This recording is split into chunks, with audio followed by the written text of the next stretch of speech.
Ito lubo na kasi siya. Tapos lalagyan ng ano. Or kung gusto naman niya, kagaya ng ipo-cover yung puti, Oo. pero i-highlight. Ayan, highlights. Para, Pero yun lang. para pag tumubo siya, hindi siya obvious. Para mag-lighten siya. Para Oo.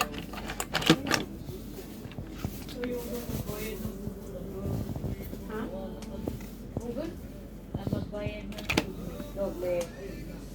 Ay, ayaw niya. Ano siya, yung kuripot.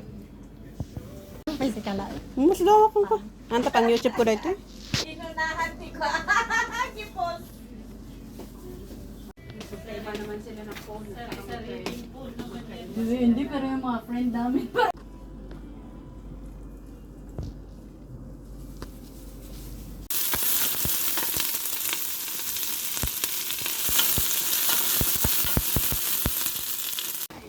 Madiyamay pa siya pa siya.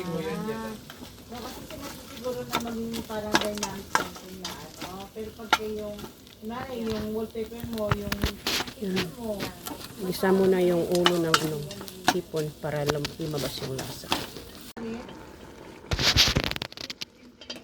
More?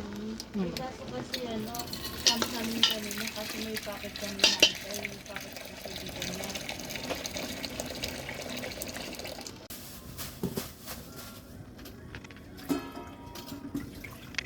Nang mga panono.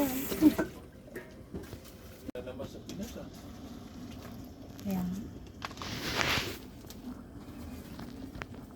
Ang karga na din.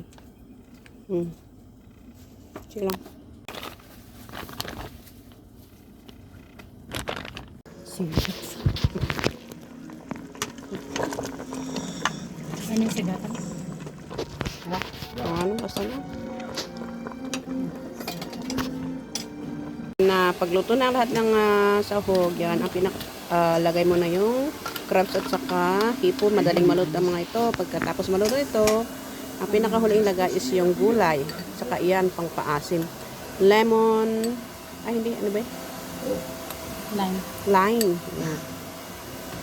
Yan. Kunting patak. Yan. Ang kulay kala namin is yung cabbage. Yun lang ang pinakahuling ilagay yan. Tapos na. Ayan o, luto na siya.